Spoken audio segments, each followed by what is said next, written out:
bienvenue à l'émission Direct Job TV.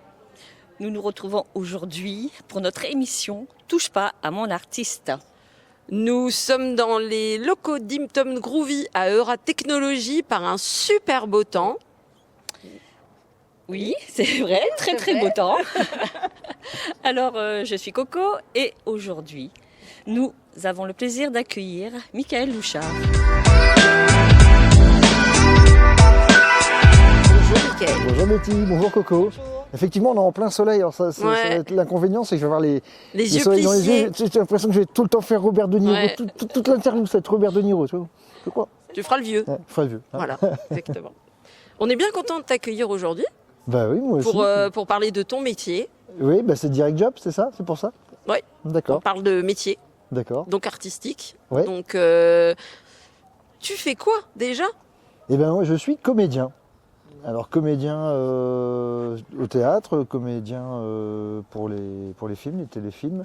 Alors, je joue beaucoup de comédie au théâtre. Mhm. Et pour les films et les téléfilms, on prend souvent pour des rôles de flics, de pompiers, de proviseurs, enfin des rôles d'autorité. Voilà. Parce qu'il paraît que j'ai une autorité naturelle. Ah d'accord. Ah, il paraît, oui. Il paraît. C'est peut-être le fait de plisser les yeux, tu sais, qui te Peut-être, ça donne doit une être ça. autorité. Et du coup, alors je sais que ça n'a pas été ton boulot en premier. Non. Tu avais fait prof, c'est ça? Ouais, j'étais professeur d'histoire-géographie en lycée professionnel. Ouais. J'ai fait ça une dizaine d'années. Alors j'ai beaucoup aimé enseigner, c'est clair. Mais par rapport à la scène, voilà, c'était une vraie passion que je me suis découverte à l'âge de 30 ans. J'ai commencé à faire des premiers sketchs, des premières scènes. Et puis progressivement, j'ai fait la bascule et j'ai démissionné à l'âge de 38 ans, donc en 2010. Donc vous faites le compte, hein, voilà. Oui, ça va vite être fait. hein, voilà. Vite fait. Et du coup, du coup en fait, à part avoir eu un parcours de cours, on va dire amateur, Ouais. c'est ça. Est-ce que tu t'es formé? Est-ce Alors, que pour devenir comédien justement? Ouais, ça s'est passé en deux temps. Il y a eu la première étape où j'ai commencé à écrire des sketchs, à me présenter dans différentes scènes ouvertes, notamment à la Péniche du Pianiste à Lille, ou même au Point Virgule à Paris. Donc j'ai commencé à faire des premiers sketchs devant le public. Et puis au bout d'un an et demi, je me suis rendu compte des limites d'être Ouais. autodidacte. Ouais. Et de ce fait, j'ai pris 3 ans de cours de théâtre à la compagnie Jean-Marc Chotteau à Tourcoing, et puis 6 ans de cours d'improvisation théâtrale. Ça m'a beaucoup aidé pour continuer.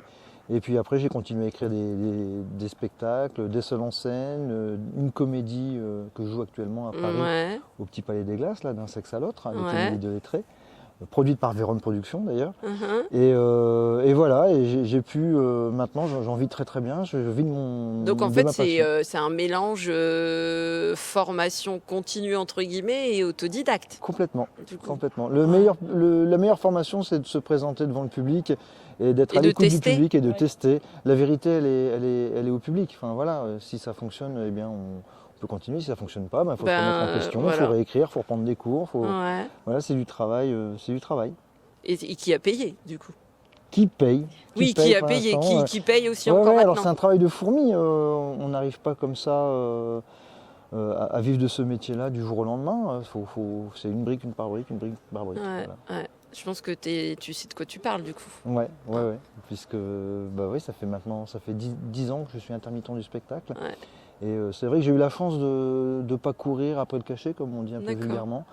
Comme j'écrivais mes textes et que je jouais mes textes, et que ça a fonctionné, j'ai pas eu à faire des choses que je n'avais pas envie. Voilà. Mais c'est très bien.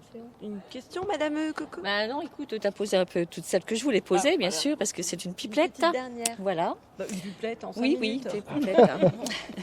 Et qu'est-ce qui t'a poussé à abandonner ton métier d'enseignant et pour partir dans ce métier d'acteur? Oh, mais c'est la passion. En fait, j'aimais vraiment enseigner. Oui. Mais voilà, entre aimer quelque chose et être passionné par quelque chose, il n'y a pas photo. Donc j'ai Oui. fait le choix. Je me suis dit, allez, je démissionne parce que j'avais pas envie de parachute. Je D'accord. me suis dit, si je démissionne pas, je vais toujours être entre deux eaux, je vais pas y aller à fond. Donc là, ça m'a obligé. Je dis, j'ai pas le choix, faut que j'y aille, faut que je me lance. Et j'ai quitté l'estrade pour la scène, mais ça reste un plancher Oui, en c'est bois, vrai, hein, oui. ça reste pareil. Et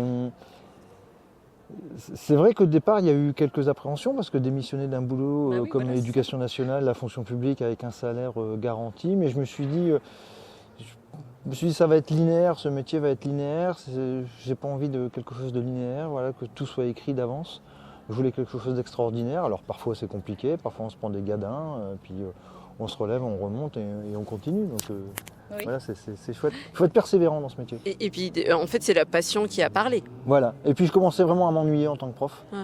Et je me suis dit, par honnêteté envers moi et envers les élèves, je me dis je peux pas continuer à m'ennuyer. Les 2 dernières années, je m'ennuyais. Je me suis dit, bah non, mais là tu vas pas jusqu'à tes 40 ans. Je pensais démissionner à 40 ans. Moi. D'accord. Je me suis dit, non, finalement j'ai démissionné en cours de route à 38 ans. Et puis tout se passe bien. Et tout se passe bien. Et du coup, en fait, ça s'est fait, on peut dire, naturellement. Ouais, complètement. Ouais, j'ai passé le cap d'un moment à l'autre. Alors j'ai mis, entre le moment où je me suis dit, tiens, je vais démissionner et de le faire vraiment, il s'est passé 3 ans. Ouais, il y a tout Il y a un tout cheminement. ouais, et puis il y a toutes ces questions qu'on se pose. Voilà, c'est Bah, peur. soit la sécurité, soit le côté artistique où tu sais pas où tu vas. C'est ça. du Ouais. coup. Donc c'est les peurs, mais je pense qu'on n'avance pas avec des peurs, qu'il Ouais. faut aller au-delà de ces peurs, sinon on ne fait rien. On reste chez soi. Et alors on peut être confortable dans son canapé, mais on s'encroute et puis finalement on finit par clairement s'ennuyer. Et Ouais, c'est abrasif. ouais, ouais. Non, mais c'est un parcours.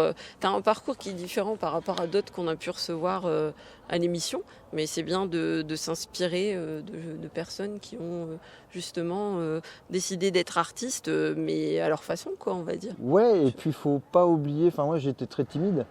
Alors, on dirait pas. Hein. Non, on dirait pas. Voilà, et en fait, comme je suis passé par l'éducation nationale et que je parlais à un public, je me suis dit, bah, finalement, je suis bon devant un public, Ouais, donc pourquoi pas essayer aussi. Et du coup, tes élèves, tu les faisais rire? Je les faisais rire et certains de mes élèves venaient me voir en spectacle. Il y a quelques D'accord. élèves qui sont C'est venus bien, me voir en ça. spectacle. Alors j'avais un pseudo à l'époque qui s'appelait Lalouche. Et quand D'accord. j'ai démissionné de l'éducation nationale, je me suis dit, bah, je reprends mon vrai nom, Ouais. Michael Louchard. Voilà. Bah, écoute, sinon tu serais appelé la louche. La louche, ouais. Mais en fait, c'est suite à un tournage d'un moyen métrage, j'avais le premier rôle. Le réalisateur me dit, mais tu sais, donc c'est Arthur Kahn qui a Ouais. réalisé Les Ravissements. Mais tu sais, Michael, reprends ton vrai nom, Michael Ouais. Louchard, parce que la louche, ça fait un peu guignol. Oui, ça fait plus humoriste. Voilà, et il dit, Mm. pour les réalisateurs, moi je préfère que Tu prennes t'appelles Michael Louchard. Et Michael du coup, Louchard. on a mis Michael Louchard au générique. Et Ouais. puis je me suis dit, bah, il a peut-être pas tort, Arthur, je vais garder son conseil. Et puis j'ai repris mon vrai nom. Bah, c'est bien ça. Merci Mickaël d'avoir été parmi nous, Eh ben merci Betty, merci Coco, c'est chouette. en plein soleil en plus. Oui, Hein oui, en plein soleil. Pour une fois à Lille, on va dire. Oui, voilà. Tu pourras faire les zombies plus tard. Ça pourra servir. Tu sais, écoute. Merci de nous avoir suivis. Ouais. Et puis, on vous retrouve pour d'autres émissions, sûrement sous le soleil. J'espère. On espère. Voilà, je vais quand même décoller ma rétine parce Ouais, vas-y. elle est brûlée au 3e degré. Et on vous dit à bientôt. Et encore merci à Eura Technologies et Iptom Groove de nous accueillir parce qu'en fait, on passe quasi tous nos interviews ici dans C'est un chouette. cadre quand même assez chouette. Donc, on vous dit à bientôt. À bientôt. Au revoir. Au revoir.